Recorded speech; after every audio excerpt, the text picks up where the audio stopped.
Assalamualaikum warahmatullahi wabarakatuh. Yang kami hormati para siswa sekalian dari SMP IT Azhar.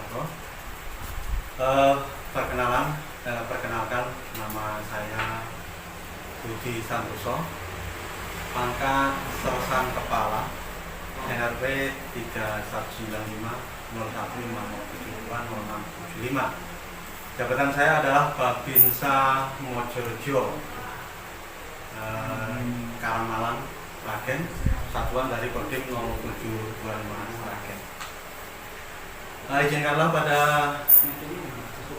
kesempatan siang hari ini saya akan memberikan materi tentang wawasan kebangsaan.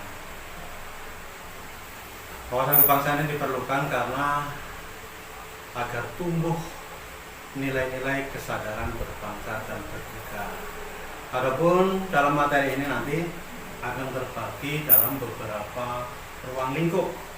Ruang lingkup yang pertama adalah pendahuluan, yang kedua sejarah tentang wawasan kebangsaan, yang ketiga pengertian atau makna wawasan kebangsaan, kemudian yang keempat adalah kesimpulan tentang wawasan kebangsaan, yang terakhir adalah penutup. Demikian kepada anak-anak sekalian untuk disimak agar nanti bisa dipergunakan untuk pelaksanaan tugas-tugas di sekolah SMP Azhar. Masuk kepada pendahuluan, sedikit saya akan memberikan gambaran bahwa bangsa kita, bangsa Indonesia, ini pada tahun 1998 ada sebuah peristiwa yang besar, yaitu telah terjadi reformasi. Reformasi berbondong-bondong rakyat Indonesia menuntut sebuah perubahan dari beberapa segi, baik segi politik, ekonomi, sosial, budaya, maupun pertahanan dan keamanan. Maka dari itu, setelah reformasi diharapkan semuanya akan berubah menjadi lebih baik. Tetapi 22 tahun telah berjalan pelaksanaan reformasi, ternyata bangsa Indonesia kehilangan akan jati diri. Kehilangan akan jati diri karena apa? Karena bangsa Indonesia saat sekarang lebih banyak mengadopsi budaya kebarat-baratan, sehingga budaya akan bangsa sendiri mereka lupakan. Di antara budaya bangsa kita adalah budaya sopan santun. Bangsa Indonesia yang dulu peramah sekarang jadi pemarah. Kemudian budaya gotong royong dan lain sebagainya. Ini adalah budaya yang sangat bagus bagi bangsa Indonesia. Tetapi dengan adanya reformasi, maka sampai sekarang masyarakat Indonesia terkikis rasa cinta tanah air. Kita harus mengingat sejarah di masa silam. Sejarah di masa silam pada saat Indonesia ini belum ada, masih zaman kerajaan. Yang waktu itu adalah zaman kerajaan Majapahit yang mengalami puncak kejayaan. Pada waktu itu rajanya adalah Hayam Wuruk dan patihnya adalah Gajah Mada. Dengan sumpah palapanya bisa mempersatukan Nusantara yang lebih luas dari Indonesia pada saat sekarang ini. Maka sebenarnya ulasan tentang wawasan kebangsaan ini sudah ada sejak zaman dahulu kala. Adik-adik siswa SMP IT Azhar yang saya cintai, wawasan kebangsaan lahir ketika Indonesia berjuang melawan penjajahan, baik dari penjajahan Portugis, penjajahan Belanda, penjajahan bangsa Inggris maupun Jepang. Pada saat bangsa Indonesia berjuang, ini tidak satupun yang mengalami keberhasilan. mereka banyak mengalami kegagalan dikarenakan apa? Dikarenakan banyak dari bangsa kita yang berjuang secara sendiri-sendiri, berjuang yang bersifat lokal. Padahal waktu itu kaum kolonial Belanda, terutama Belanda, itu melakukan sistem adu domba dengan sistem divided et impera waktu itu. Maka dari itu, lambat laun perkembangan dari perjuangan bangsa Indonesia mulai sedikit bertambah dan berkembang menjadi lebih baik. Pada tahun 1908, tepatnya pada tanggal 20 Mei 1908, terjadi gerakan berdirinya Budi Utomo, satu gerakan yang dipelopori oleh para pemuda-pemuda bangsa kita untuk melaksanakan perjuangan melawan penjajahan. Setelah itu semakin sadar bangsa Indonesia, semakin terbentuk perjuangan yang bersifat federal semakin bersatu, berdiri muncul akhirnya tonggak perjuangan bangsa Indonesia itu terjadi di tahun 1928 pada tanggal 28 Oktober 1928 itu dilaksanakan dengan Sumpah Pemuda. Para pemuda bersatu untuk melaksanakan berjuang mengusir penjajahan Belanda. Yang pada puncaknya kemudian pada tanggal 17 Agustus 1945 maka Indonesia dapat memproklamasikan kemerdekaan bangsa Indonesia itu melalui perjuangan para rekan-rekan kita yang terdahulu. Adik-adik siswa SMP ITS yang saya cintai, demikianlah ulasan sejarah tentang wawasan kebangsaan. Semoga dengan ulasan sejarah ini menjadikan kita mempunyai semangat untuk mencintai tanah air kita dengan lebih baik lagi. Kemudian masuk ke dalam materi atau ruang lingkup wawasan kebangsaan. Apa itu wawasan kebangsaan? Wawasan artinya adalah pandangan. Kebangsaan adalah kelompok masyarakat yang datang bersama, yang mempunyai keturunan adat istiadat, bahasa maupun sejarah yang sama. Itulah kebangsaan. Maka wawasan kebangsaan itu jika didefinisikan adalah cara pandang bangsa Indonesia tentang diri dan lingkungannya yang mengutamakan kesatuan yang dilandasi oleh Undang-Undang Dasar Negara Republik Indonesia tahun 1945, kemudian Bhinneka Tunggal Ika dan NKRI. Para siswa sekalian mungkin tidak asing lagi dengan yang namanya Undang-Undang Dasar. Kita harus tahu isi dari pembukaan Undang-Undang Dasar 1945. Karena apa? Karena kalau tidak tahu isinya, apalagi kita akan bisa mengamalkannya. Maka tujuan dari bangsa kita, tujuan luhur bangsa Indonesia adalah terdapat pada alinea 4 dalam pembukaan Undang-Undang Dasar 1945. Sebagai motivasi kepada adik-adik sekalian, saya yang sudah mengenyam di bangku sekolah sudah puluhan tahun saya tinggalkan karena saya sudah masuk dalam dunia profesi bekerja sebagai TNI Angkatan. Tapi saya pelajaran waktu di zaman sekolah itu masih hafal, bahkan Undang-Undang Dasar 1945 tanpa membaca teksnya pun saya hafal. Satu contoh akan saya sampaikan hafalan saya tentang Undang-Undang Dasar 45. Nanti bisa dikoreksi kalau mungkin saya tidak hafal atau mungkin saya terjadi kesalahan. Tanpa saya menghafal terlebih dahulu, saya sudah hafal tentang Undang-Undang Dasar 1945.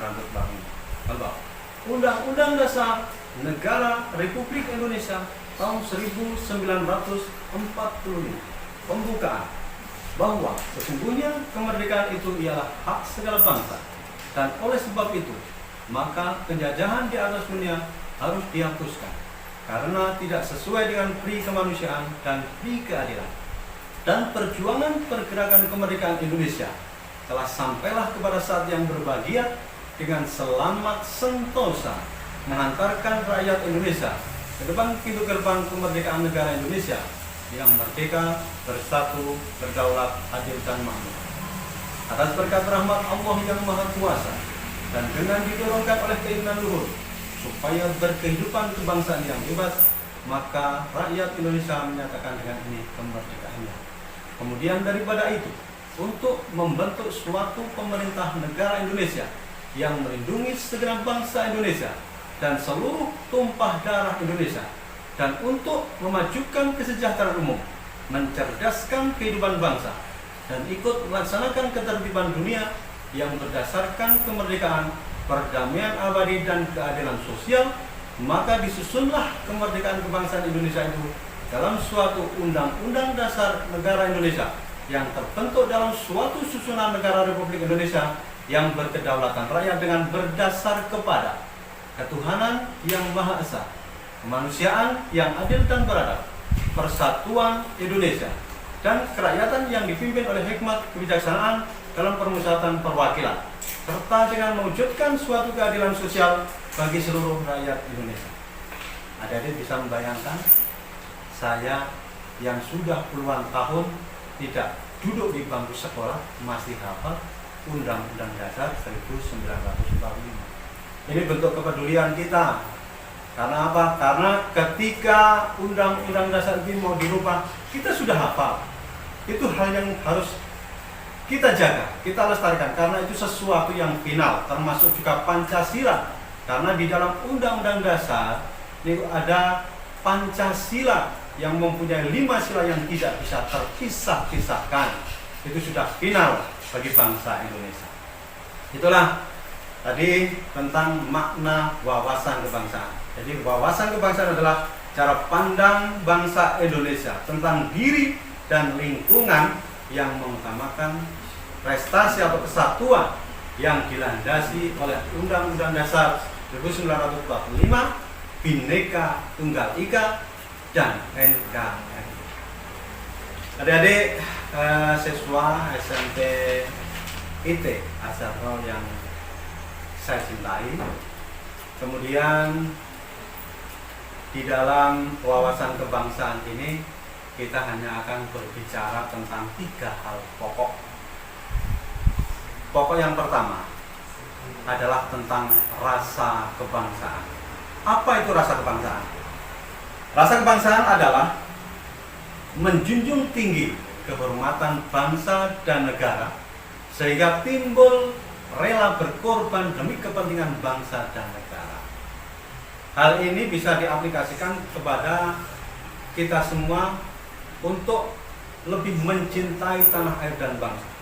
Bagi siswa-siswa pelajar, sering kita dihadapkan kepada pelajaran sekolah yang menuju kepada wawasan kebangsaan.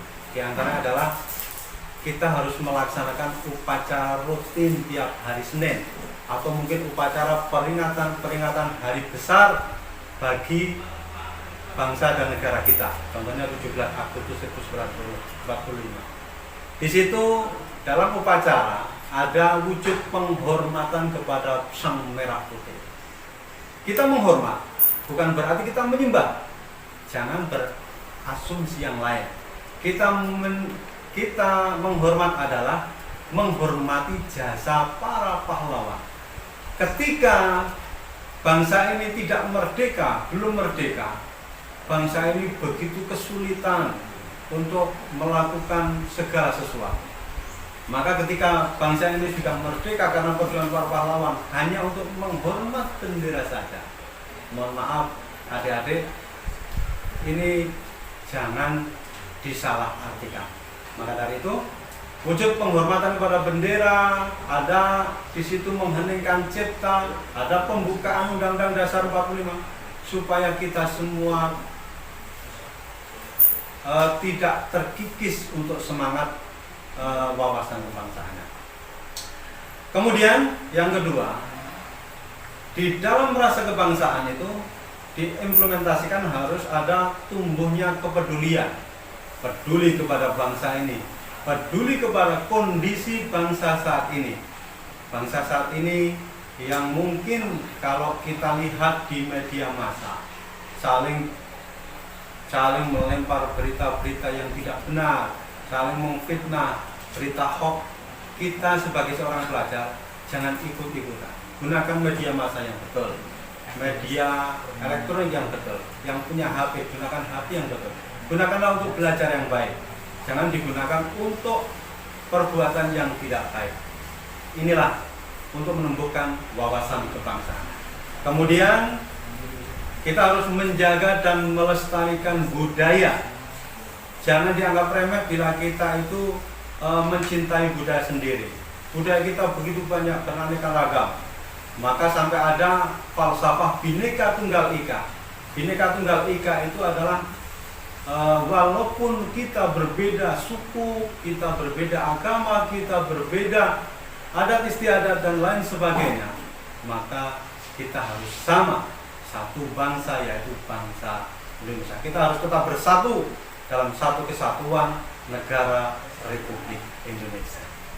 Itulah rasa kebangsaan yang merupakan pokok pertama dari wawasan kebangsaan. Kemudian yang kedua, pokok dalam wawasan kebangsaan yang kedua adalah paham kebangsaan. Apa maksudnya? Paham kebangsaan adalah kita semua harus memiliki hak dan kewajiban yang sama terhadap hukum dan bela negara. Hukum tidak bisa dibeda-bedakan. Hukum itu tidak pandang bulu. Hukum itu harus sama statusnya antara warga yang satu dengan warga yang lain. Maka dari itu penerapan terhadap hukum dan bela negara ini sudah diatur dalam wawasan kebangsaan, yaitu di paham kebangsaan. Bahkan di dalam Undang-Undang Dasar Negara Republik Indonesia tahun 1945 pasal 30 ayat 1 dan ayat 2 sudah diatur tentang kewajiban warga negara, yaitu ayat 1, setiap warga negara berhak dan wajib ikut serta dalam upaya atau usaha pertahanan dan keamanan negara. Itu adalah pasal 30 ayat 1. Sedangkan ayat 2 adalah usaha pertahanan dilaksanakan melalui Sishankam Rata, sistem pertahanan rakyat semesta. Maksudnya apa? Maksudnya TNI sebagai angkatan bersenjata itu sebagai komponen utama dan rakyat itu sebagai komponen pendukungnya. Itulah yang dimaksud dengan paham kebangsaan. Kemudian yang terakhir dari wawasan kebangsaan ada pokok, yaitu semangat kebangsaan. Apa itu semangat kebangsaan? Dalam semangat kebangsaan, setiap warga negara, setiap kita itu harus memiliki ketangguhan, baik ilmu pengetahuan, jasmani maupun rohani yang kuat. Karena kita harus bisa untuk mempertahankan dan mengisi kemerdekaan ini dengan segala bidang dan profesinya. Yang guru sebagai guru, yang dokter sebagai dokter, yang TNI sebagai TNI, yang polisi sebagai polisi, yang pedagang sebagai pedagang, yang petani sebagai petani dan lain sebagainya, sesuai dengan bidang profesinya. Maka dari itu kita semuanya harus memiliki ketangguhan, baik ilmu pengetahuan, jasmani, rohani yang kuat. Kemudian rasa nasionalisme. Dalam semangat kebangsaan kita harus mempunyai rasa nasionalisme, patriotisme, dan peka terhadap lingkungan. Nasionalisme dalam arti yang luas, menganggap bahwa bangsa kita, bangsa Indonesia adalah sama, sederajat dengan bangsa-bangsa lain di dunia, bukan arti yang sempit. Kemudian patriotisme, kita harus mempunyai semangat yang menyala-nyala untuk mempertahankan kemerdekaan negara Republik Indonesia. Kemudian yang terakhir yaitu adalah memiliki kemampuan awal bela negara. Mungkin di dalam tadi saya sampaikan bahwa TNI adalah sebagai komponen utama, tetapi ketika negara ini nanti ada mungkin perlu bantuan dari rakyat, maka semua bersatu padu untuk membela negara kesatuan Republik Indonesia. Adik-adik SMP ITS yang saya hormati, demikian mungkin yang kami sampaikan sebagai masa pengenalan lingkungan sekolah. Yang jelas bahwa di wawasan kebangsaan ini perlu disampaikan kepada para siswa karena sudah ada tanda-tanda merosotnya wawasan kebangsaan. Di antaranya adalah menanjaknya kepentingan pribadi dan lupa akan kepentingan negara dan bangsa. Ini sudah kita lihat bersama. Kemudian kita semua juga lihat bahwa banyak sekali warga negara kita yang mengadopsi budaya-budaya asing, sedang budaya kita sendiri ditinggalkan. Ini merosot. Pengawasan atau wawasan kebangsaan ini merosot di diri kita. Kemudian banyak sekali sekarang ketika terjadi unjuk rasa, demonstrasi dan lain sebagainya, tidak menghargai bentuk sumber-sumber negara, membakar bendera, kemudian membakar foto-foto presiden, kepala negara dan lain sebagainya. Ini merosot. Kemudian memulai memudarnya semangat persatuan dan kesatuan. Ini sudah mulai memudar. Maka dari itu perlu disampaikan wawasan kebangsaan agar kita semua nanti dapat lebih mencintai tanah air dan bangga sebagai bangsa Indonesia. Demikian yang saya sampaikan, kurang dan lebihnya saya mohon maaf. Bila taufiq wal hidayah. Wassalamualaikum warahmatullahi wabarakatuh.